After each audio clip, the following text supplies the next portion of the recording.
gotta connect you with Hulk Hogan. I agree. I'm down. Should we just tweet him live right now? See what happens? Let's do it. Be like, yo, You got to tweet him because he responds to you. It's been a minute, but when I did America's Got Talent, I came out to his entrance music. That's awesome. I fought very aggressive. Which one? Real American. Yeah. You know? I used to play. Yeah. I am a reason. You're listening to Studio 22. Welcome to Studio 22. I'm your host, Will Meldman, here as always with the fabulous Barack O'Hearn. How you feeling? Same place, different day. Oh, yeah. We are here today with actor-comedian Taylor Williamson. How are you, Taylor? I'm great. How are you today? Man, it's going great, actually. We're experiencing a little bit of a storm here in Southern happened? California. What happened? All the rain and all that going on. It's been crazy, man. Like, I feel like houses around here aren't built for it, and it's like flooding and all this, you know? Pretty bad. I was trapped at the airport in San Francisco it took me 14 hours to get from San Francisco to my home in Los Angeles. 14? Yeah. I'm adding in Recently?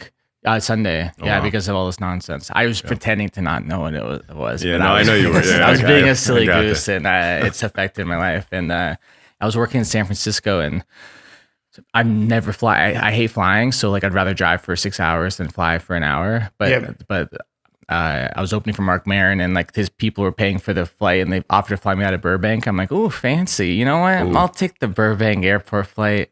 And it took me literally 5 minutes to get from parking my car at the airport to my terminal, Burbank Airport, like so fast, like on the way there. Oh, like, yeah. This is amazing, you know? Yeah. And on the way back, the flight got delayed. I'm like, okay, we're gonna be okay. And then it became one of those things like, try to get on this flight, cancel this airline, go on the other, going around the whole airport, whole thing.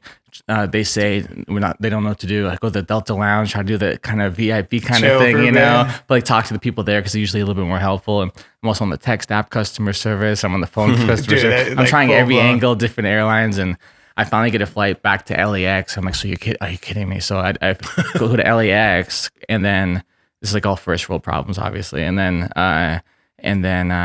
Uber is $140 because Uber is a wonderful company. Oh, life is hard. Let's charge more money, you know? So Uber to Burbank, and then there's a whole thing. But here I am with all of you. And Well, we are very glad you made it, for sure. me too. I mean, I flew home Sunday also, and I kind of had the same thing. I was in Jackson Hole. Yeah. Didn't snow the entire time until the last day, and then we got like, by the time I woke up to the time I got to the airport, which was like, I don't know, like 6 a.m. to 11, there's like 2 feet of snow. A storm came out of nowhere. And then you're dealing with all this stuff in LA on top of that. So that flight got delayed. Every flight in Jackson Hole got delayed. Some of them didn't make it out, or they were sitting on the tarmac for hours and hours and hours. But that flight that I was on to LAX got delayed till 9-something p.m., and it was like an 11 o'clock flight, 11 in the morning flight. Literally all day. And so me and my buddy were flying the same place. And everyone else went other places and kind of got out, and some people got stuck other places and everything. But we decided to try to get out of Jackson Hole, because if there's a high chance we're going to get stuck. Ended up flying to Salt Lake. Luckily found another flight, but to Long Beach. Oh, no. And then I had to Uber back from Long Beach back home. But I didn't get home till, I don't know, like midnight or 1 or something like that. Yeah, and pretty like, late. thank God you did, right? Yeah, because we had a podcast first thing in the morning pretty Dude, much. so Yeah. it's like, Yeah. this weather's really been obstructing travel everywhere. So you're trying to say that your story is better than mine? Is that what you're trying to say? Is that what you're trying to say? You couldn't have. I got I'm the guest. snow I'm the guest. and- This is very disrespectful. I'm saying, dude, I'm relating to you. No. You're supposed to let the guest. yeah. You should have minimized your story for this episode and It's been true. like, oh wow, I'm sorry you went through that. I've never experienced anything like that. Wow, it must have been tough. Brock, 2 hour delay, 2 hour delay. Yeah. No, but it honestly, like the travel thing was funny. Burbank did it get closed down or something? Like everything was just crazy out here. What I heard is they could land at LAX, but not Burbank. That's what I heard. Is that right? I don't know. I got my car at Burbank. I don't know what's going on. I didn't go Yeah. inside.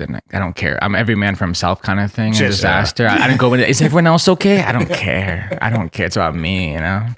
Yeah, man. We had everything happen. Then we got on the. Listen, I'm trying to take back my story. But so we got on the plane, and then we get off the thing. We're moving, and then they're like, "Oh, we have to go back because someone wants to get off the plane." So we had to get off again, and then We get back on, and then they're like, "Oh, we can't move because something is stuck, so we have to wait like an hour, 15 minutes." Anyways, we had some extra variables. Okay. Yeah, I don't know how you boarding and deboarding. Are you okay? Is everything okay? Are you okay? No, actually, no, it's not. Okay. It's not. But thank you. Well, for we're asking. here for you if you need anything. Thank you. Likewise, thank you. I do care about other people, by the way. The what? I feel bad. I said I don't care about others. Oh no, do I seem like I care about others? You very much do. Do I really? I personally, 100%. I don't really feel like you care about me, but other than you, do you feel like I care about other people? Oh yeah. Okay. Yeah, I can see that. Okay. You're confusing because you look like you would have beat me up in high school, but then you're very nice though. I got beat up in high school. Is that what created this large manliness upon yourself? Or did you have it before? I think it played a factor. No. Or did you get beat up by really big people? Is that what happened? Yes. Is that true? Yeah. So you were a strong man in high school, and then really big people beat you up. No, I was tall, but I was very, very skinny.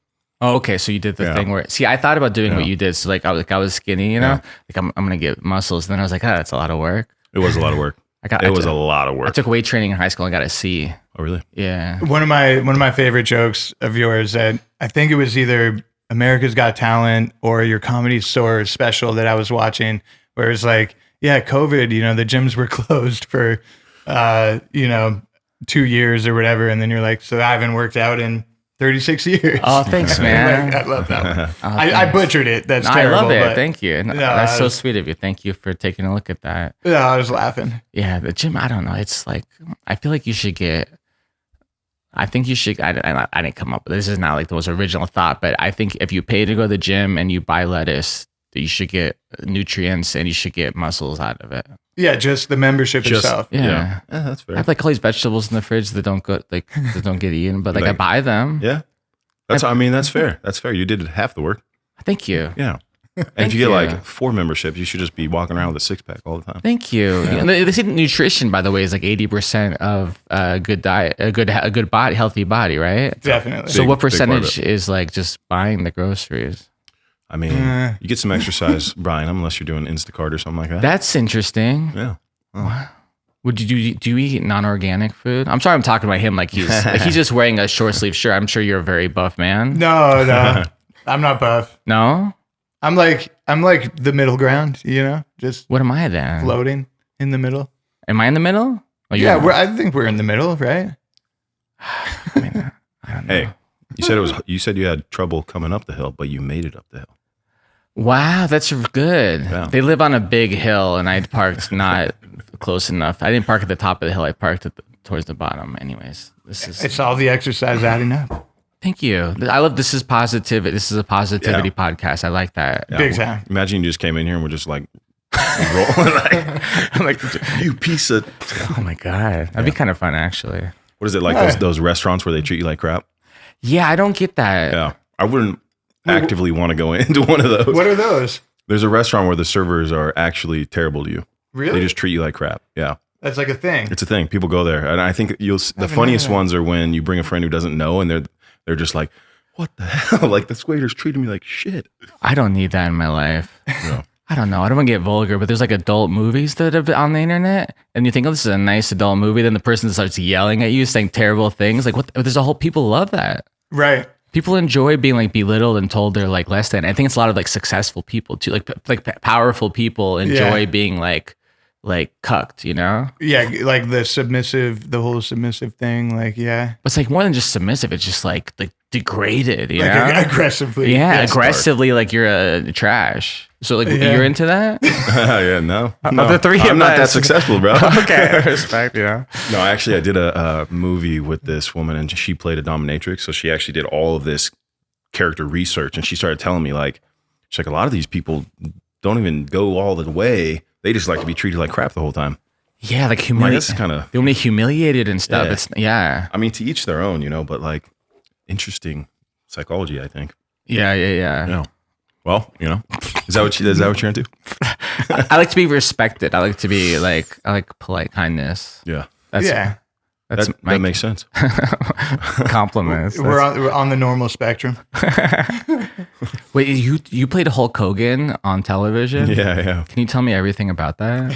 Dude, it was freaking amazing. It was for Young Rock on NBC, and they were casting. They couldn't find anyone who was big enough that could also play Hulk. And luckily I got the call, and it was some big shoes to step into. But man, I learned a lot about wrestling, a lot about Hulk. You know, Terry, crazy intelligent guy, and just fun all around. It was cool being on set and seeing all these characters, you know, people representing characters like The Rock and Andre the Giant, and like all these dudes. And you're Jesse Ventura. Yeah. But it was surreal. It was a very, like, I'm very grateful for the opportunity, but it was just something that I'm never going to take for granted. And what a cool thing to be a part of. I don't know. Did you get to meet Hulk Hogan? No, yeah. You should go meet him. What are you doing? I'm going to eventually. Yeah, but what are you waiting for?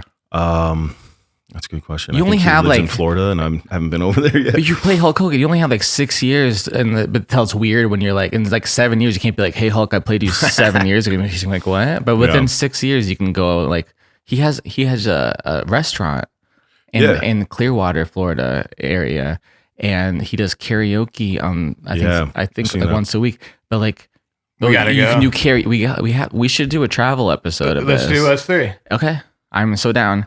And but you can do karaoke while he eats chicken wings behind you. It'd be amazing. But like, why have it? I got to bring the handlebars back.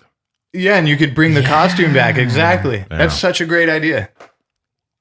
All right, let's Honestly, go. You should cancel it. Book a flight, rent a plane. Out of Burbank. Yes. But have you like reached out to him and said like, I played you on TV? There wasn't enough time from the time that I like started in the beginning. I'm disappointed in you, but I'm speaking as a friend. I mean, same dude. Like I also wanted to meet Dwayne Johnson on set, but I didn't get the chance. You know. So. But you played Hulk Hogan. Yeah, I did. I've tweeted at Hulk Hogan. He's written back to me. Really? Oh hell yeah! Do you ever tweet at him? No, I don't really tweet. Am I doing the shame? I'm doing the shame thing. No, to you I like this. Is this attractive to you that I'm shaming you? No, not something that attracts me. We gotta connect you with Hulk Hogan. I agree. I'm down. Should we just tweet him live right now? See what happens. Let's do it. Be like, yo, you got to tweet him because he responds to you. It's been a minute, but when I did America's Got Talent, I came out to his entrance music. That's awesome. I fought very aggressive. Which one? Real American. Yeah, you know? I used to play. So I made a track of all of his songs, a playlist. So before I'd go out and like perform as him or whatever, there's like 5 songs that I would listen to, and I just play that on repeat over and over and over. I am Speaking of America's Got Talent, I want to ask you about that experience. Okay. What was that like? Like, how'd you get into it? And then, what was it like filming it? Like, how did it all come to be? I did. I did stand-up comedy for 10 years, and then I was very poor and desperate. And then I had the opportunity to audition, and I was like, no, I'm not going to do that. Why would I do that? Because it's scary, because that crowd is like trained to, if they like you, stand up and clap, and if they're trained, if they don't like you, to go boo. Right. I don't need that. That'd make me sad. Yeah. My feelings would be hurt. I would be destroyed, honestly. And then judges include like Howard Stern and Howie Mandel, like some of my comedy heroes. I don't need to have them go, I don't think you're good at what you do. Like, I would be destroyed. There's just a lot of risk of being absolutely destroyed. As we discussed, it's not one of my things I enjoy. And but then I got really, really desperate, and then I went on it, and it went pretty well, and I'm so lucky and grateful. And I got second place. I lost to a Japanese dancer from Japan, as you do. Of course. As it happens. I don't, when you do America's Got Talent, you lose to a Japanese guy sometimes, but he's my friend, and that's awesome. I made a friend. Yeah. I made a few friends, and it was really special. I got to travel around on another level that I hadn't experienced before, and sell lots of tickets and do that whole kind of thing, and it opened a bunch of doors for me. And I'm talking to you guys, and I got a dog now. It's good, I love the dog. You met our mascot, Penny. Beautiful dog.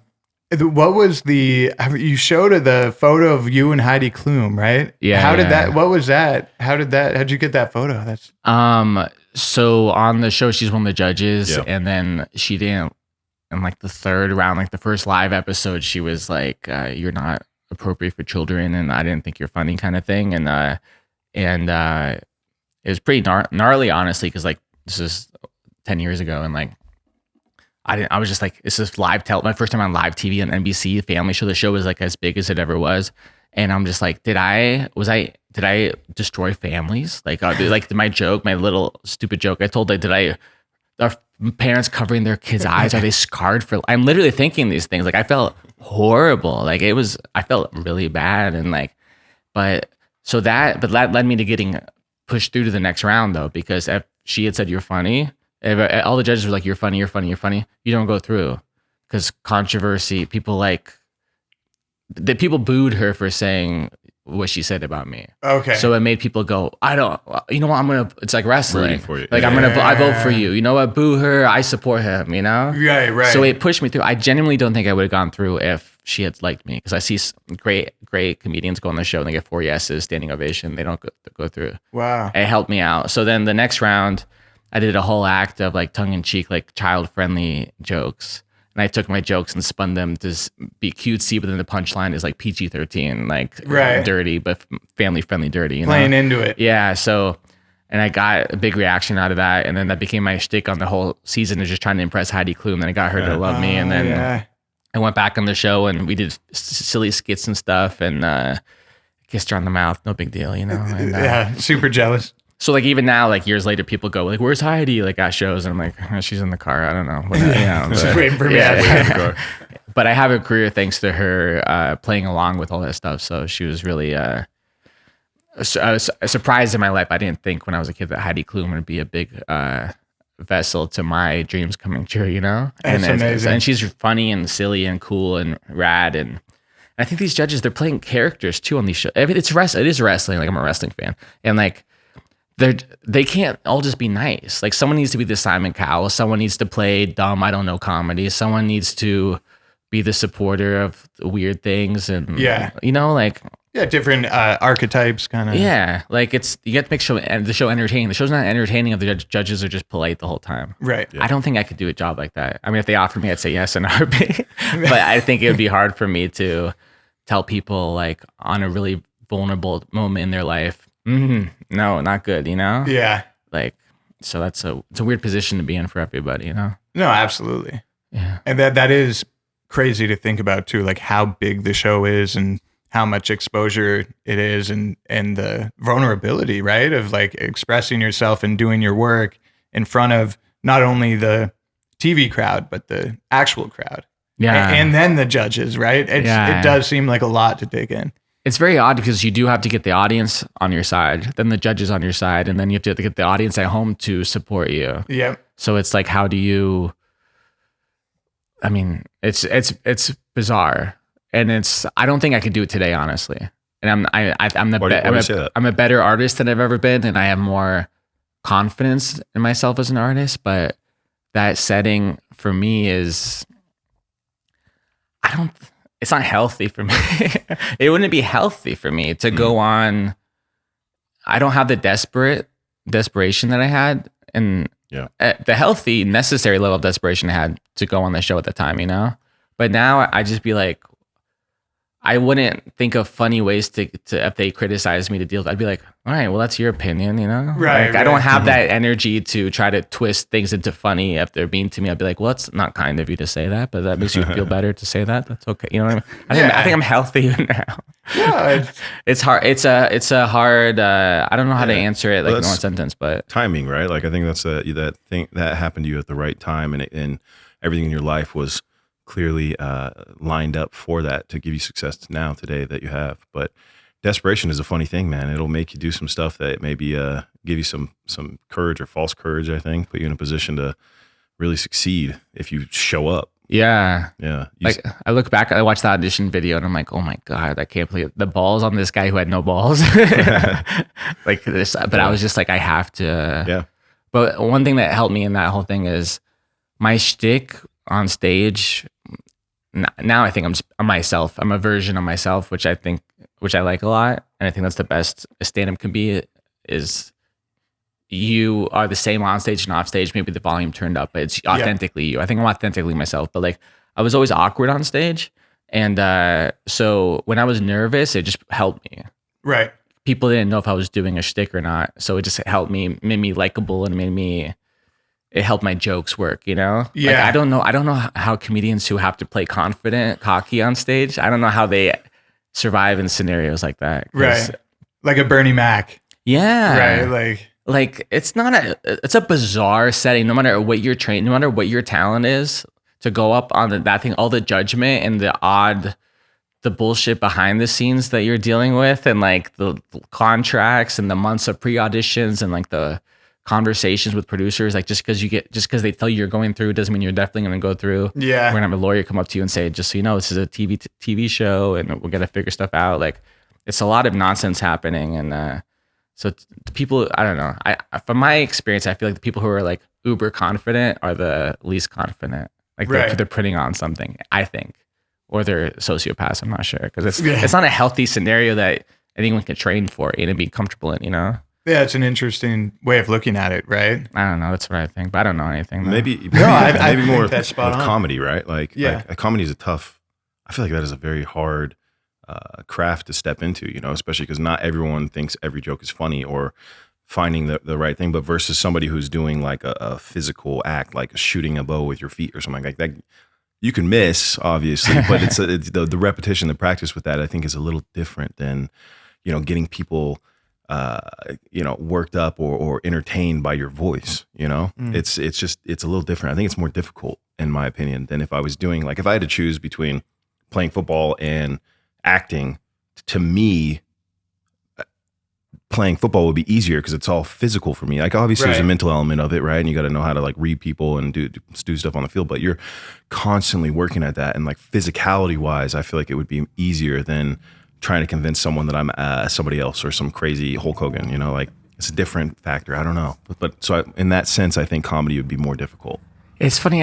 People do judge comedy on another level that is not fair. Like in this, and I do too, but, people think that they can do it because everyone can tell a joke to their friend. Right. So there's people who, like, it's funny. There's a lot of circus people that do AGT, like brilliant Cirque du Soleil, like all these types of brilliant things. And it was funny talking to them because I watched them do the most amazing things I've ever seen in my life that I could never do if I dreamed of it, but they would say to me unanimously, like, you go up there without anything, like, how do you do it? I'm like, are you kidding me? You just did 400 backflips on fire. Like, but like a ring of fire. But they look at it like you don't have a thing. It's just you by yourself. Like you're naked on stage, But like, but then the flip side of it is people can go, all he's doing is telling jokes. He just said some things out with his mouth. What is he doing? Right. People feel so comfortable criticizing comedy and then try it. Yeah. How does that happen, or how do you handle hecklers in the crowd? Is that something that's fun for you, or is it like shut up? Like I don't like hecklers. I mean, I like silly banter that evolves organically. Like if I start talking to somebody and then we start having a silly conversation, that's fun, But hecklers, I don't like a heckler, I'm like, I don't like all this crowd work. This time period we're in for TikTok and all this, I don't enjoy. I don't know if it's good for the art form of stand-up comedy where views or art in general, I don't know. I mean, there's a lot of good that can happen. Like gatekeepers are gone. Positive side is there's not like 4 people in charge of Hollywood who can decide if you do or do not deserve to be here and follow your dreams or not. I mean, that's 50 years ago. I mean, it's longer ago. But, like there used to be like a few comedy clubs, and if you don't get in, you're not working in comedy, And but now TikTok is free reign for everybody. Yep. So there's no gatekeepers. It's people get to decide, but it's algorithms mixed with a lot of trash. I don't know. I think there's more diarrhea. People like diarrhea for some reason, and there's less beautiful art getting put out there. And TikTok is part of China. I was in San Francisco, and the Uber driver was telling me that people from TikTok. She drops people off at TikTok and they're like, I don't use TikTok. I work there. It's disgusting. It's evil. It's terrible. I don't know. You know what I'm talking about? It's like in China, TikTok is made to, they put science out there. They teach the trades. Music and stuff. And there's a limit on time, And here it's like the trends are like burn your friend with hot water challenge, you know? And like drink purple sauce. Yeah, but it's genuinely this is not conspiracy stuff. This is literally what it is. But I think that's happening in comedy. There's a lot of that kind of stand-up comedy that's thriving right now. Yeah, there's a lot of great stuff thriving too, but there's a lot of that kind of comedy where I'm just like, I don't know. So And with that, I feel like that just comes with the volume, right? If you increase the volume to exponential levels, you're going to get a mixed bag, right? I mean, that definitely seems like that would kind of play into it a little bit. Yeah. But yeah, man, speaking of comedy clubs, what was it like doing the Comedy Store? I've been performing there for 20 years, and I have a new stand-up special, Taylor Williamson Live at the Comedy Store. It's on YouTube. It's free for everybody. Sorry, the way I framed that question made it seem like I didn't know you did it multiple times. No, I'm not. Yeah, I was getting at, what is it like to play the Comedy Store? What I love about the Comedy Store is like it's no matter who you are, when you go on stage, it's hard. Right. Like if you want to see like great comics struggle and be humbled, watch them at the Comedy Store, because the crowd, it doesn't matter how famous you are on TikTok, and if you have a little cult that likes you and that comes to see you and whatever, you have to be funny to survive on stage at the Comedy Store. And listen, there's not funny people that work there, and I might not be. I'm just plenty of people think I'm not funny. That's fine. But like that, the Comedy Store keeps me.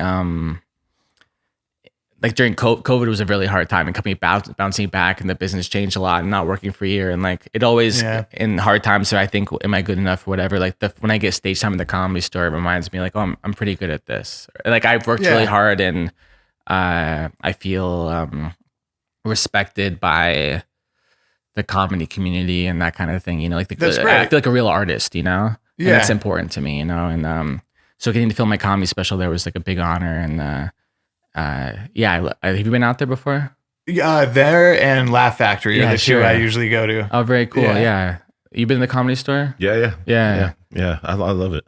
Haven't been in a little while, but like that's where like Chris Rock, when he needs to work out jokes, he goes there. Like he like because it's giving a real reaction, and it's not just your fans. It's like a real America audience, Yeah, like it's a very industry heavy spot, right? Well, that's not it is, but that's not what I meant. Like, I don't know, I'm just blabbering about all things right now, but like in and it's not a bad thing. I don't like it, but I'm probably old and bitter if I'm saying that I don't like it, because it's not how it was before, and like every generation has that, Sure. But like I think you should be funny, not funny to this specific demographic. But there's people who, like, I'm doing this guy's podcast tomorrow, this guy Modi, who's like a brilliant comedian who's always been funny, but he's blowing to Jewish people. I'm Jewish, but he's like the most superstar Jewish comedian on the planet. Like he sells out around the world, and he talks about Ashkenazi Jews versus Sephardic Jews. Like it's all so funny, but if you don't know what he's talking about, you don't get it. But he's funny. But he also can do the Comedy Cellar. He could do the Comedy Store if he wanted to be funny, My in my DNA, my older brother did the 23andMe, and we have like the highest percentage of anything is the Ashkenazi Jew. Oh, Mazel Tov! Look at you. Yeah, that's exciting. But my mother's like super Christian, and we were baptized. We weren't raised Jewish, but like we have that in our That's cool. Anyway, I always say I'm half and half. Even though that doesn't really make sense. I think it makes sense. You have DNA proof of that. Yeah, that's great. yeah. But it's just, I don't know. The point is the Comedy Store. Not to hold up you guys, but I've portrayed two of the greatest Jews on film. Have you really? You have. Yeah. Not Hulk Hogan. No. Not that I know. No. I don't think Hulk. But what great Jews did you portray? Well, Mel Brooks and Jesus. Oh my goodness! Yeah, two pretty good ones. Really two pretty good ones. Yeah, that's major. Yeah. What did you portray Mel Brooks in? History of the World Part 2. That's so cool, dude. Yeah, it was a big honor, man. Like that was an amazing show to be a part of. Dude, he took me to the premiere as his +1. I was like freaking out. I'm like, this is legendary. Oh my god! So Mel Brooks saw you work. Yeah. Was he on set? He didn't come to set when I was there that I know of, but he came to the premiere, and he was heavily involved in the entire show, writing it and producing it and everything, and just he saw you perform. Yeah, I mean we went to the premiere, and I was him. You opened up the show with me. That's amazing. Yeah. Dude, so you've Mel Gibson, or not Mel Gibson. Have you done Mel Gibson though? Not yet. Only for Halloween. Braveheart. He's the least respected of to the Jews. You could do Mel Brooks and Mel Gibson. That'd be big. Big controversy there. The two Mels. Wow, I never thought about the spectrum of Mels to Judaism. Yeah. We That's love some Mels, we don't love some Mels. Yeah. Wow. Never thought about that either. Is there a Kanye named? Is there a Jewish Kanye who's like who's beloved by Jews? I don't think so. I don't know any other Kanyes. I think it's just one. But so you got Hulk Hogan has probably seen you. The Rock has seen you. Yeah. Jesus has seen you. Yep. He sees everything. He's like Santa. Yeah. Wow, look at that's really cool. Yeah. I love that stuff. This business is hard and confusing and stressful and like that kind of stuff. Like really, I have to remind myself how lucky I am when we all get to do this kind of stuff. Like to get to entertain people who entertain us. What a beautiful thing, you know? Do you have something like 100%. that? I mean, really, That stands out to you? just like working for people, I guess, that I respect a lot, mainly producers and stuff like that. And I did a lot of PA work around, a lot of people, which was great. Yeah. But yeah, I mean, I would be coming from the production assistant perspective and the producer side. So like, yeah, definitely working with mentors, working for mentors. But nothing, nothing. No, I wouldn't say that because I think, not that you can mention it, but some of the stuff you're working on right now is like with legends. No, thank you. Yeah, so it's like, even though it's not Mention out it. You yet. have to mention it. I'll tell you off air. Tell me right now. I will walk out of your house right now. What are you going to do? Well, Enjoy the walk. I'll probably fall down your hill. Spencer, how many minutes do we have? well, no, yeah, like, but even my first job ever as a production assistant on Ocean's 13, right? Like, Yeah, dude. walking around set with George, Brad, Bernie, Scott Conn, and Casey Affleck were young and skateboarding everywhere, and like, I was literally a 16-year-old production assistant or something, but like, I just trying not to screw up. Yeah. But that was insane, and working for Matt Damon and Michael Douglas on the Liberace film for HBO. Stuff like that, where even as a PA, you're still being able to watch these people work, right? Shadowing Doug Ellen on Entourage, watching the interactions there as like an intern, just showing up to watch. So stuff like that, where I'm not involved directly really at all, but I'm observing it, right? So But like, just in proximity alone, being able to observe that level of production and that craft is like, it changes you. for sure. Good way to put it. That's awesome. That's the other thing that's fun is to get to be inside a thing that you grew up watching too. Yeah. Like I remember I did Loveline like 10 years ago for the first time. And like, I listened to that when I was in high school. Yeah. And Like, I did Dr. Drew's podcast later and like, I apologized to him. I was like, I think I was probably your worst guest ever on Loveline. And he's like, why? And I was like, because I forget I'm on the show. I'm just listening. I'm just like, oh, what's he going to say about that? Oh, wow. I just think these things. I'm like, oh, I'm supposed to chime in, Yeah. But that's so special. You got to work with all those people so young. Oh my God. Yeah. Learning experiences, right? Yeah. Like just trying not to screw up and learning what I can. And Yeah.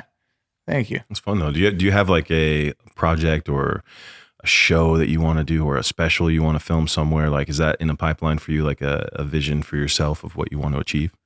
Yeah, I'm always shopping shows and pitching shows, and I've sold some shows that got pilots and then never end up anywhere. And then Sometimes it goes like that. yeah, it goes like that a lot, honestly. And like, but I have a show in development right now with this company, Love Productions, that did Great British Bake Off and a whole bunch I of. love that show, Yeah. dude. Oh my God. So I have a really, really silly cooking show format that I'd be hosting with this brilliant actress, Ginger Gonzaga, and we like created it and we're pitching it. And we're about to we have them attached and we're about to start pitching it soon. So, Dude. but it's funny how it's like 2 years in the making. Like, I love how that. this stuff goes. It's like this business is like Yeah. trying to do things by yourself. Like Yeah. not waiting for opportunities. It's so much work and it's so much unpaid work. And hustle and rejections, but what keeps me going is everyone. I learned this from Mel Brooks. He didn't tell me this, I don't think, but like the story, indirectly.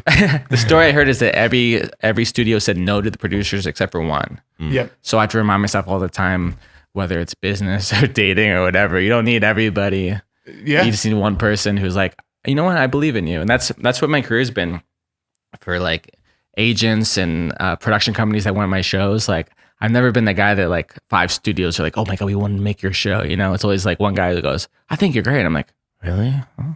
I think even with the biggest people out there, like a Christopher Nolan or something, right? Like even their projects are being told no all the time. Yeah. You know what I mean? And I think you're totally right. That's like the nature of the industry. Just fucking keep trying to get out there. And that's like with Kevin Costner, you know, he wanted to make his films he's doing right now for 15 Horizon, like 15, 20 years, and nobody ever gave him the green light. And that's Kevin Costner, you know? And so now finally, he got financing. He's out there just doing it, man. Wow. And so it's like, I've been around enough successful people, the ones that are on the high level, or even working their way towards a better career. It's just, they really let you know, you gotta work at it. You gotta create it. You gotta go out there and make it happen. So to your point, you know, it's, you know, you get turned down and people shut you down all the time and say that pilot's not good enough for this or that. But there's so many ways to create content now and so many places for content to live, you know, and there's an audience out there for just about everybody at this point. You just have to keep knocking down those doors. And so even if you need one person to say, I believe in you, I wouldn't even go that far. I'd say just keep believing in yourself to the point where you don't stop. Even if you have to make it yourself, you see some of these people, like I saw Andrew Schultz, he made his own special and then put it out independently, right? And then it was a success, right? And that doesn't happen very often, but it's one of those things where you just got to find a way. I think you just have to find a way, and it's not easy. It's especially this industry is highly competitive and all out here grinding. Yeah, it's super difficult, but I think if you just don't quit and you keep trying different stuff, like it's limitless to what you can actually do. It's just tough. You got to put in the work. Yeah. So my special, I self-financed it, and like I started 20 years ago. So I started like, you wait till someone offers you a thing, you know? And I saw what he did, and a lot of people have been self-producing their stuff. And I was just like, you know, I've been talking to people about doing it for 2 or 3 years. And I'm just like, you know what? Before COVID, I was talking about I was trying to find a fancy director to do it, you know, like, like asking my famous friends, will you direct my thing? I don't know how to make it, you know what I mean? But then I linked up with this amazing director, this guy, Justin Slade McLean, and then this amazing DP named Wojtek, and I got the Comedy Store to agree to let me film there, and like legendary. Yeah, it's like I make a thing, and like it's thing in my 20 years. This is the thing I'm most proud of. I made a stand-up special that's not just jokes. Like I'm proud. I feel like I made like an art piece. Like I'm so proud of it, and I loved it. Thank you so much. And I own it, you know, and so like. I want to get as many eyeballs as I can. I don't have millions of views on it yet, but I turned on one of the streamers, offered me a deal that I didn't think was good enough, and I could have done that and made some money quick, but then I don't own it. I don't get to keep it. Like so I'm excited about getting it myself and seeing what I can do with it. And I'm new to the YouTube thing. Like I haven't been pushing on social media. I've been creating shows and selling shows and trying to get big the old school way, you know? Right. And like, so this is my first time putting myself out there for the podcast thing, and I'm monetized on YouTube now and figuring out how all that stuff works. And it's really odd to me. Like it's exciting, and I wish I had been doing it 10 years ago. You know, like we all were like, why wouldn't do this before people knew this was the thing? You know, and and trying to break through and this kind of it is competitive. Like they say, it's not a competition. I think it is now. I truly think because of TikTok and Instagram, like I feel for the first time, it definitely is a competition. Like there's only so much time for people's eyeballs and ear holes, you know, and for a comedian, there's only so many stages that are in stage time that's available and locally and on the road. So like, I do feel like, oh, I have to win this. I have to at least get in the top, whatever, you know? Yeah. Oh, hell yeah. And that's like I think a healthy competition. Like if it forces you or challenges you to be better yourself, like you're just going to put out better work then. The problem is I don't know if that's true for stand-up comedy. And this is from my perspective. And because I'm spending hours a day now editing clips instead of writing and being creative and working on my craft. Yeah. So I don't know if it's making the art form better for stand-up comedy, but there's still room. That's fair. Yeah. But the good news is there are vessels now for artists who weren't seen before. Like there's this comedian Ian Bagg who's been around for longer than I've been around, and he's so funny. And the industry just never gave him that. We're gonna make you our guy, you know, right? Whatever the pixie dust, whatever I'm doing, I don't know. But because of YouTube and like he's been doing crowd work for years. But he's brilliant. It's not hacky. It's not basic. It's not lowest common denominator, like whatever. It's smart, brilliant stuff. And because of, like you said, things line up sometimes, whatever, people want like crowd work stuff. They like authentic moments, whatever. Well, he's the king. He's the superstar of that. So all his clips are now blowing up and he's selling out all over the world. And it's such a joy to see. And there's this comedian, Todd Glass, who's been around for a long time. He's probably like 60, one of the funniest comedians in the world. And he's killing it on TikTok. So That's like, awesome. and he found like someone in their 20s is helping him make videos and stuff and doing like sketches, like doing different types of comedy. So there is room. And he gave me some advice, like instead of being like, but this isn't what I signed up for. Like, I don't want to be like, I'm like old, I'm 37. I'm like talking like I'm a 90-year-old bitter comedian. But like, there are ways to adapt to this format. And I'm trying to figure that out while also not compromising my stand-up's my main thing, you know? And I still want to sell my TV shows and stuff too, and like scripts and all this stuff. So right now I'm going hard on editing clips and all this stuff, but it's not what I want to be doing, but it's what I need to be okay. You know? And I mean, you're literally doing everything, right? Yeah, I'm trying, you know? Yeah. It's a lot. It's a lot to do. But then the other side of it too is like, if I'm being self-aware and honest, I used to only have to work an hour a day. Now I have to work 8 hours a day. You know, so there's that happening to lazy ass comedians like I've been many times in my life, you know, where it is a full-time job, you know? Yeah, hell yeah. And now we have to treat it as such, you know? So makes sense. Yeah, so it's confusing and no one knows anything too, you know? Like everyone's just kind of figuring it out. Yeah, no one knows like the algorithms or like anything like that. Yeah, like there's this kid, Ralph Barbosa, who was opening for me a couple of years ago, and then he blew the fuck up on Instagram and TikTok, and he happens to be like a really special artist.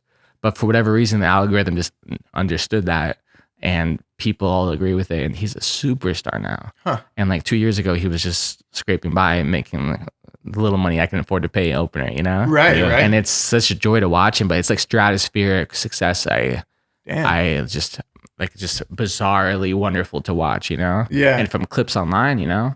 And being authentically himself, not compromising himself. And it's cool. So it happens too. There's both things are happening, you know? Have you performed in Austin a lot? Have you done like Mothership or anything like that out there? I've been to Austin a lot. I haven't been out to that club. Have you been out there? No, I'm dying to go. I know it's like a comedy mecca, and I assumed correctly, obviously, that you've been to Austin, but I think the Mothership is like a newer place, right? I think a couple years, right? Yeah. I think it's pretty new. But yeah, I was just curious because I knew Austin was like a big comedic. It's funny because it used to be Austin was always a respected comedy scene for decades, but it was more the term like alternative comedy, like cerebral comedy kind of thing, and then not club comedy. Does that make sense to you? Like there was like people like Maria Bamford or like Patton Oswalt would love going to Austin. Like, It would be like kind of like Austin's weird was their whole, like Elijah Wood lives there, or lived there. Like that was what Austin used to be known as to artists. If that makes sense. I don't know the word for it, but like quirky kind of stuff. And then Joe Rogan moved there, and all these people moved there, and like now it's like it's kind of like the Comedy Store moved there. It's like that kind of vibe of like kind of I don't know the word for it, but it's like it's not that kind of comedy, and it's more club comedy. It's more I don't know the word for it, but a different style. And but it's interesting. It's cool. Like but now comedians are moving there to become great big comedians are moving to Austin now. So that's what's happening since COVID is comedians don't need to live in LA or New York. Right.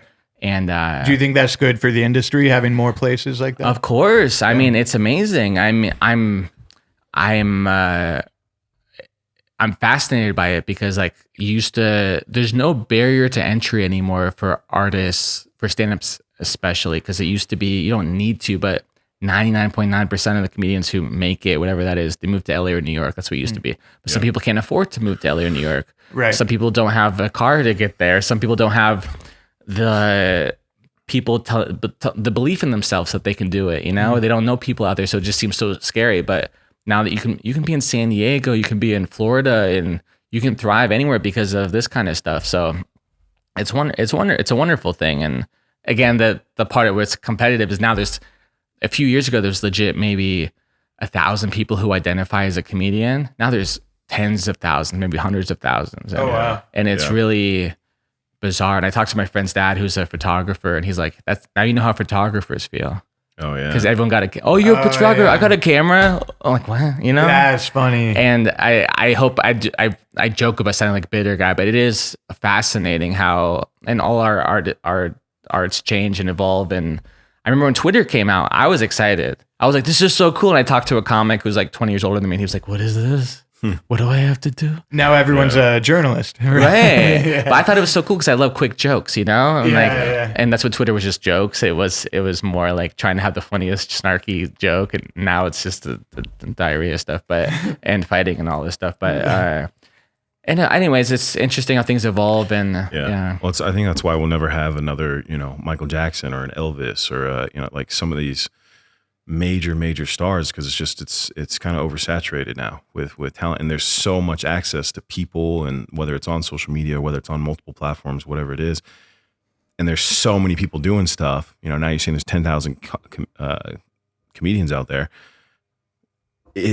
There's just no way for it's not hyper focused anymore. Yeah, you just can't. So you really have to do stuff to just stand out and kind of make a difference. And unless you're Taylor Swift. Unless you're Taylor Swift, she's pretty big. Yeah, she is pretty big. Yeah, like who's someone who's famous that your mom knows and we know, and then also like my little brother or something. Yeah. Who's 10. Yeah, it doesn't. I mean, Leonardo DiCaprio. I remember seeing like some Q rating is like whatever. Like you guys know, it's like how popular someone is, right, and well known or whatever, right? Am I right? Something like that. Yeah. I remember seeing this is like 10 years ago. Someone posted. Who has the highest Q rating? It was a bunch of YouTubers who I had never heard of, and then Leonardo DiCaprio. Are you kidding? Leonardo DiCaprio was at the bottom. Wow. Because like these kids don't. Titanic is too old for them. But like we grew up like he was the guy, whatever, and like these kids are like, huh? There wasn't YouTube, and what do the kids watch all day, every day? Yeah, and that's what the majority of them have wanted to aspire to be, as a YouTuber. Right? Yeah. He's also made a lot of R-rated movies after Titanic. I'm thinking about Older that a little demographic. bit. Like, it's not like he's in a big Pixar film or something that would reach that younger gen either. Well, I think also like if think about his age and where Titanic skews in that audience base too, right? It's still a little bit older, and then as you grow, like you see that with Disney stars, right? They'll start off younger, and they garner that younger audience, but then they stay with them through their life, and then you get more as you keep going. But your art and your audience is going to grow. So it's like Justin Bieber. Nobody.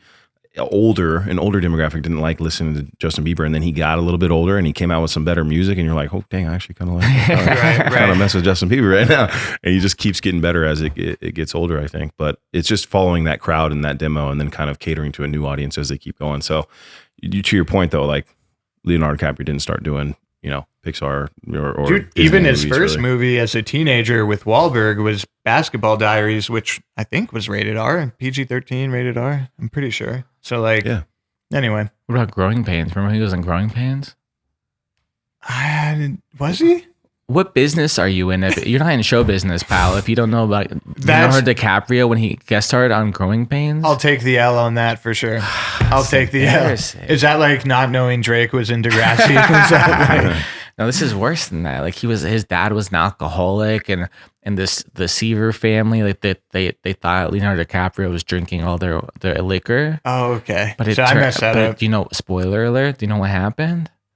It's like it turned out he poured it all down the drain because he didn't want the Seaver family to be alcoholics like his dad. Oh, that's sweet. I like that. Yeah. Shout out. Yeah. Growing Pains. Hell yeah. Yeah. I'll take the L on that. I feel like I've been aggressive, and I apologize, and I forgive you for not watching that show in 1987. Thank you. I was born in 90, so. Oh God, I'm old. How old are you? 32. Dude, I'm 37. I cannot tell you how weird it is to be older than people now.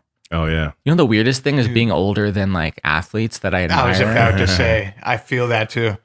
It's crazy. Yeah. I'm with you, dude. I was big, so I like would hang out with an older crowd. Yeah. But I was always the youngest one. Even in high school, I graduated at 17. I was always my entire life the youngest guy. Now I'm like, oh, hanging out with some peers the same age. Oh, cool. Yeah, the same thing. So Why are you? You're younger than me? You're in your 20s still? Yeah. Oh.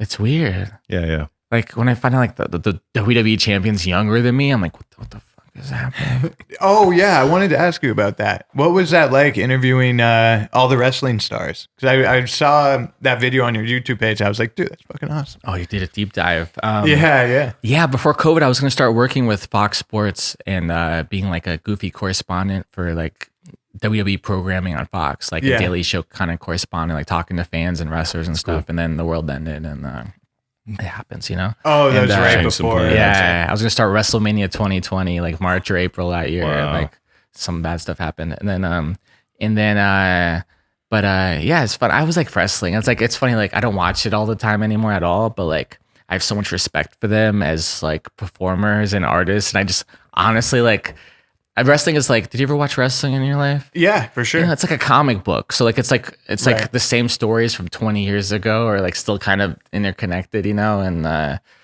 I also just love watching. There used to be this legendary show in LA called PWG, and so many huge wrestlers now. I saw them wrestle there and like attending a VFW hall for like 200 people.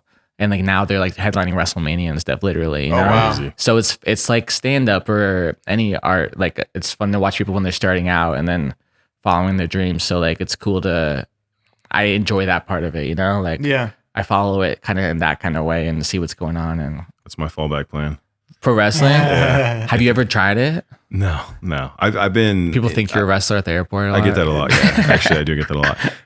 But I've had conversations about doing it multiple times. And I was like, I'm just going to do this acting thing, man. I'm going to see what happens because this is where my passion is, you know? Did you work with Chavo Guerrero? He was on set, yeah. That's so cool. He's great. Yeah. He's a legend. I got to kill him with a lightsaber in a short film. That's awesome. That's one of the highlights of my life, honestly. I love that. But Chavo's great. That's so special. You got to work on that set. Yeah, we were supposed to do this big. I don't even know if I'm allowed to say this, but we were supposed to do this big wrestling scene. We're going to remake one of the WrestleManias, where Hulk kind of passes the torch over to The Rock.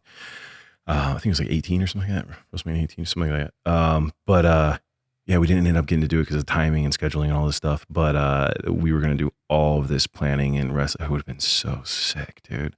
And I would have worked a lot more with him, obviously, at that point. But yeah, dude, the guy is an absolute legend. Everyone talks so highly about him too, man. And where were we? When we were at Comic-Con too, there was the Glow, the original Glow actresses were across from us. And they were talking about him too, And Chavo just worked on that new there's a movie about the Von Erich family. I forgot. Iron Claw, the A24 film. Yeah, with Efron. Yeah. I need to see that still. Have you seen it? I didn't. I've seen the documentary that I think it's based on. I might be spreading a rumor, but my buddies. Well, if it's based on the real people, it's based on real people. And there's a documentary that came out. But I'm not trying to spread rumors. But these guys, Evan Husney and Jason Eisner, have the show called Dark Side of the Ring on Vice. And they did an episode on the Von Erich family. It's like it's tragic and fascinating, and anyways, but that became the movie. Okay, and, but yeah, so Chavo worked on that too. So yeah, shout out to Chavo Guerrero. The guy. Can I tell you? So that's the guy I saw wrestle as a child, like live in San Diego at the Cox Arena.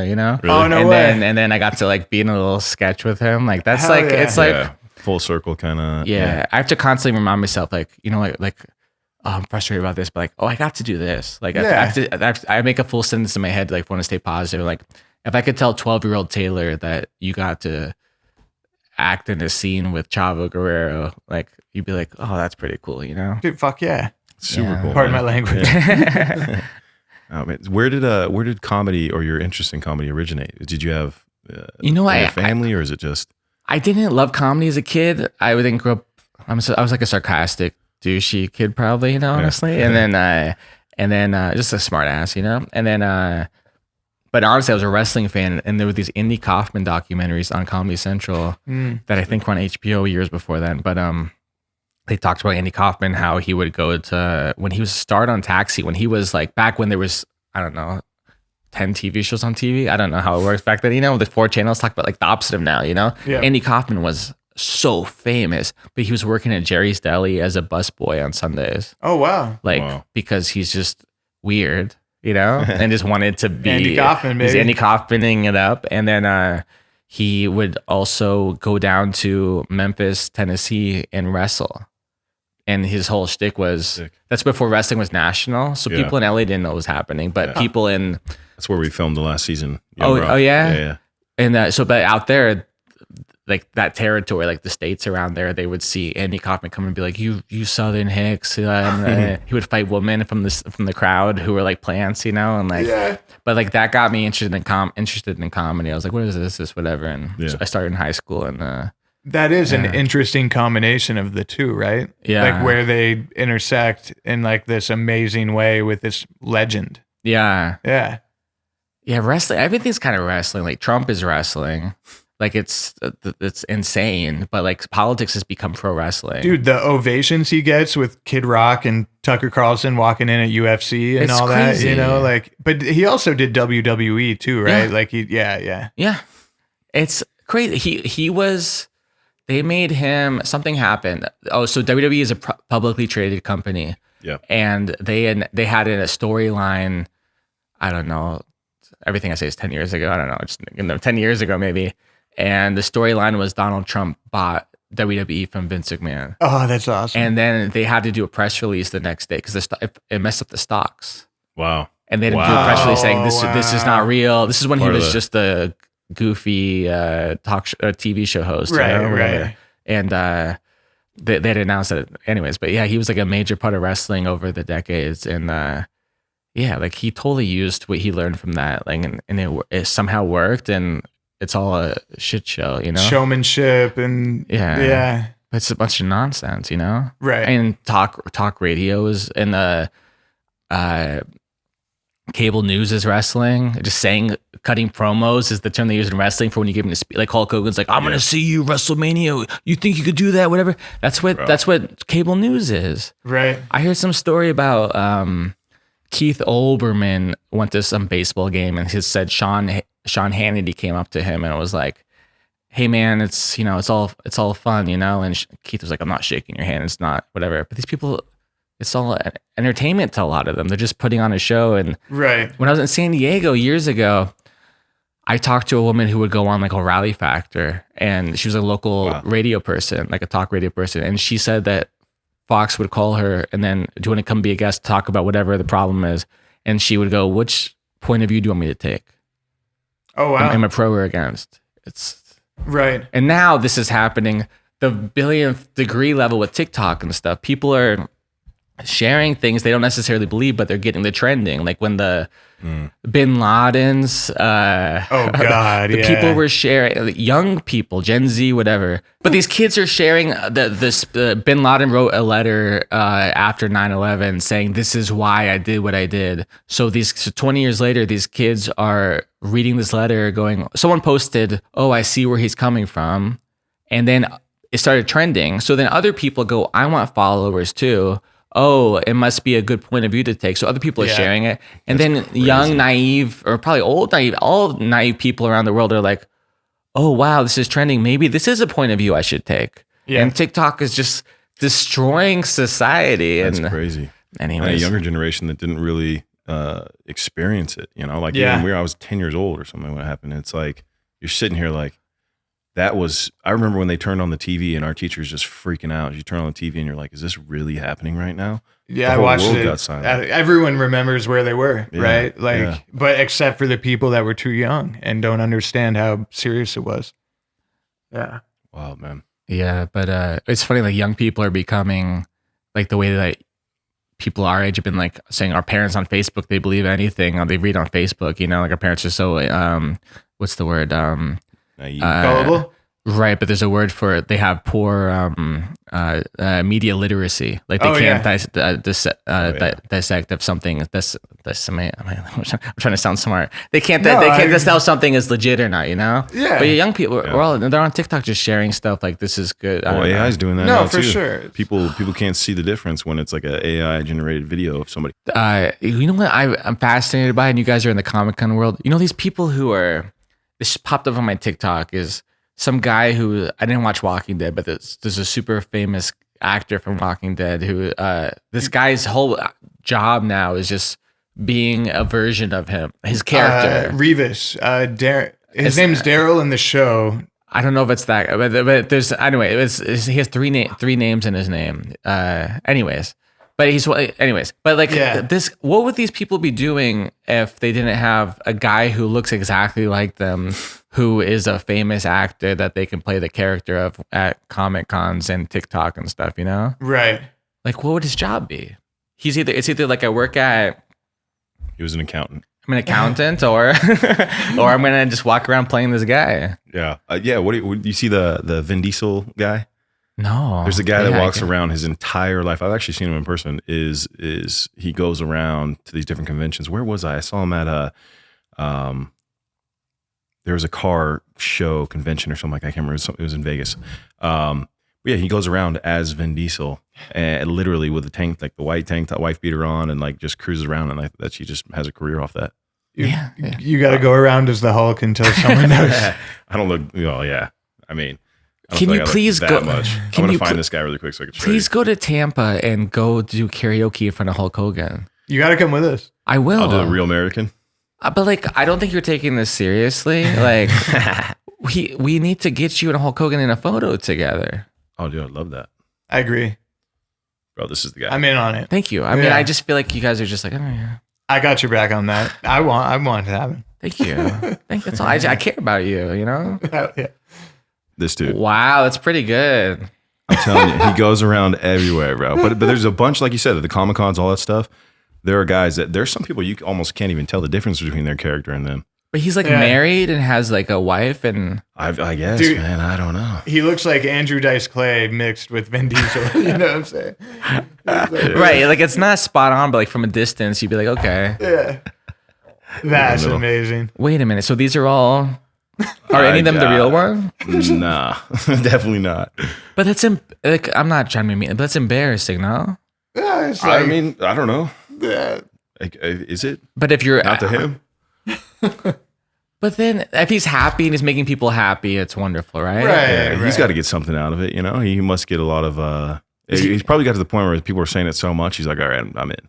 Because if it's like you look kind of like you might as well just go all in and just like shave your head and go to the gym and wear shirts like that. Right. But he must love it. He must be so happy. I think he loves it. Yeah. I don't know, but I would say he loves it. If you're cruising around in a daily fashion, rocking around, like that's your dude. Yeah, you got to like it a little bit. I've spent a lot of time around stand-ins on sets, right? Yeah. So like if you're Brad Pitt stand-in and you're like hanging around dressed as Brad, like you're feeling yourself pretty good. And like I'm not putting stand-ins down. I love every single one. They work hard. They're nice. They're cool. They get it.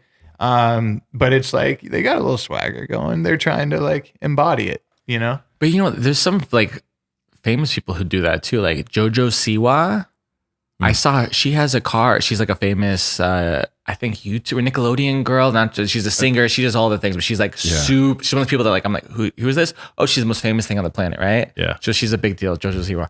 She drives around in a car, everyday life, like as JoJo Siwa all over it. Really? And it's just her car, her in her car. That's good branding. She's in it. I was at a studio and the car was there, and I thought, oh, that must be like her promo thing when she does podcasts or whatever. Like someone travels with her. I don't know. Oh no, that's her car. She drives herself. That's everywhere. Yeah. I wouldn't want that kind of like, you know, blowing up your spot. Yeah, like I'm trying to be low key here, man. Do you guys like attention? Like when you're like, would you like to drive a nice car and have people like go, hey, what? No judgment. Like I'm not. I mean, it's not really. I drove her in a Ferrari once. My friend rented a Ferrari when he came in town, and he's like he's like, get in the thing. And we're on the beach in Santa Monica. Yeah. And then I'm just like, no, like, well, I'm not going to get in your Ferrari and try to drive it. Also, this is weird. I'm not going to, but I could tell it meant something to him. Like he's just like excited to show up and to a friend, like, hey, so I got it in, he's a great guy. I got in his car and I drove, and like, I think 3 times within like 10 minutes, people like whistling, like all the things that you think, I felt like I was in a movie. Right. Like it made me a celebrity. Just having a cool, the ballet guys were so nice to me. Guys are like, yeah, dude. And I'm just like, what? I've never, it was bizarre. So I can like make fun of someone, but this guy might experience that as Vin Diesel, even though it's not, he didn't earn it. Yeah. I love that analogy. But that's exactly what, I know plenty of people like that, you know, they'll get the Aventador, or they'll get, you know, whatever, and they'll drive around. And I remember I met this guy a long time ago, and he took me to Coachella. We were like, yo, let's go. So we drove in his Lamborghini, and the entire time people were screaming, yelling, like, you know, you get in that line to get there, they're all freaking out, right? But the second he stepped out of the car, nobody said anything. You know what I mean? Wow. You know, and then but they were doing it to me. Like, and he's like, dude, walking around with you is like driving in my car. I'm like, well, that's why I drive a Prius, bro. That's like, so funny. But it was one of those things where I was like, I didn't know that that's what kind of attention people, and so you got to get some kind of, if that's what you're looking for, getting a nice car like that is the move, you know? And you know what? I just don't look for that. Like, I don't need that kind of validation or that kind of, you know, like, it's not for me personally. I'm an introvert, man. I'm good. I am too, read a book. But then trying to be self-aware and analyze where my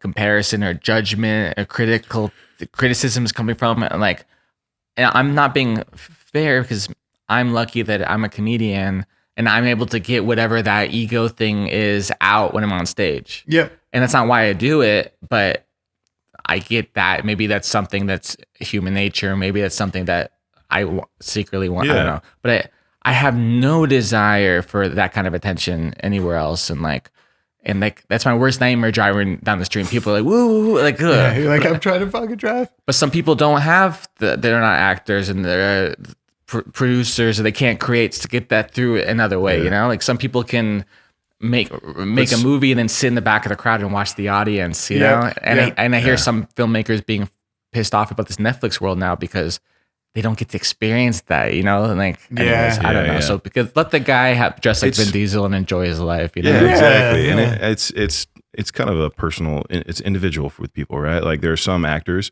like, I mean, I don't know this JoJo girl. I've seen her. I know who she is. I don't know either. But she's got to love attention if you're driving around in your character's vehicle, right? Like, and that's nothing wrong with that. Yeah. But to the opposite of it is, I saw this interview with Ben Affleck, and he's talking about, he's like, I hate fame. He's like, it does nothing for me, you know?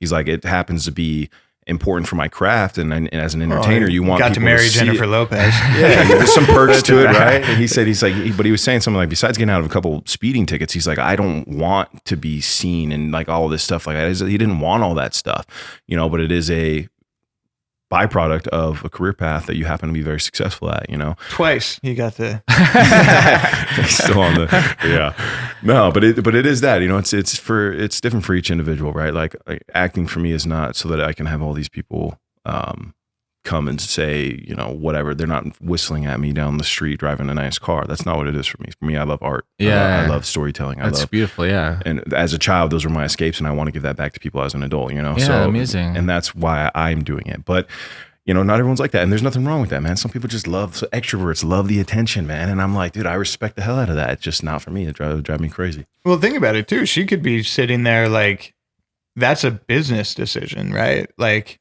that's branding for me. Yeah. Right? Where maybe it's like, it's more about a marketing choice essentially versus like the attention. I don't know.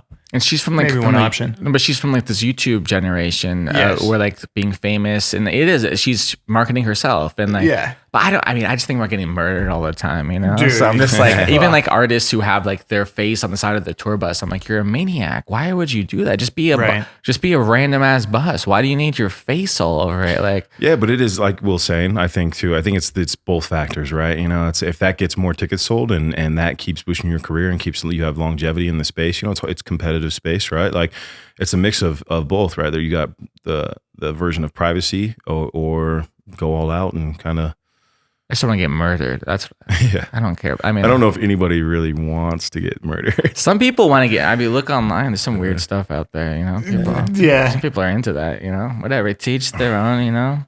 What let's tell everyone where they can find you and what links to put in the description and what do you got coming up? VinDiesel.com is my website. TaylorWilliamson.com is my website. I have my tour dates on there. I'm going to all over America. Where am I going? I'm going to Tempe, Arizona. I'm going to San Jose. Tempe's a college town. I love Tempe. Yeah. You like college towns? I'm going to Washington, D.C. area, Washington State, Seattle, Tacoma, San Diego, where I'm from. TaylorWilliamson.com, at Taylor Comedy on social media. And my comedy special on YouTube, look up Taylor Williamson live at the Comedy Store, please, and share with your friends. And if you like it, leave a comment, mean the world to me. And less introspective conversation, less thoughtful, introspective conversation. My special more just silly, goofy jokes, you know. But it's important to have thoughtful, introspective conversations as well, you know. I agree. Yeah, and I really enjoyed the time with you today. I really think. Thanks for having me. What do you think? How do you think it went? It's great. It's fantastic. Like a scale from like 1 to 10. I still don't think 10. You like me, but I think this is. Do you great. think I don't like you? I like you. Do you think I don't like you? You guys made up. I thought. I thought it was good. I've never not liked him. Wait, I forgot. I hated you at the beginning for some reason. Me. Wait, why did I hate you? I like you so much. I overdid your plane story. Yeah, I did the place. I forgot. I'm sorry, my travel day sucked more than your travel day. No, your travel day was way worse than mine, bro. That's all right. I was just freezing in Jackson Hole, and then I got stuck in Long Beach. You're all good, bro. I had a great time. Oh God, I feel terrible. I hope I care for you now. Thank you, bro. But I hate that you felt that I didn't like you for a while. I didn't cap up the. I am gonna lose sleep tonight over it. No, I'm gonna lose sleep. I love your dog. I love you. You're okay. I'm dying. I'm impressed that you have no dog hair on this shirt. That's just most. Oh yeah, she's hypoallergenic, doesn't shed. She's good. Yeah. Listen, and most importantly, please follow my dog on social media at Betty the Puppy Doggy on Instagram. It's all links will be in description. Yeah, that's the most. Forget my special or my career. Just follow my dog. I'm honestly at the point where when you hit I think 35, you guys have a few years. Like that's when you go, you know what? My dreams are great, but if my child could live my dreams instead of mine, I will be okay with that. Right. So if you told me your dog will make $3 million a year. And you'll never do anything, I would sign up for that right now. Oh, 100%. Because I would run Penny's bank account. Yeah. Oh, yeah. That's how that works. Yeah. Yeah. Anyways, but thanks for having me, guys. Dude, thanks for coming on. Oh, dude. Yeah. Appreciate it. Thank you for watching Studio 22. Don't forget to like, share, and subscribe. And follow our socials at Studio 22 Podcast.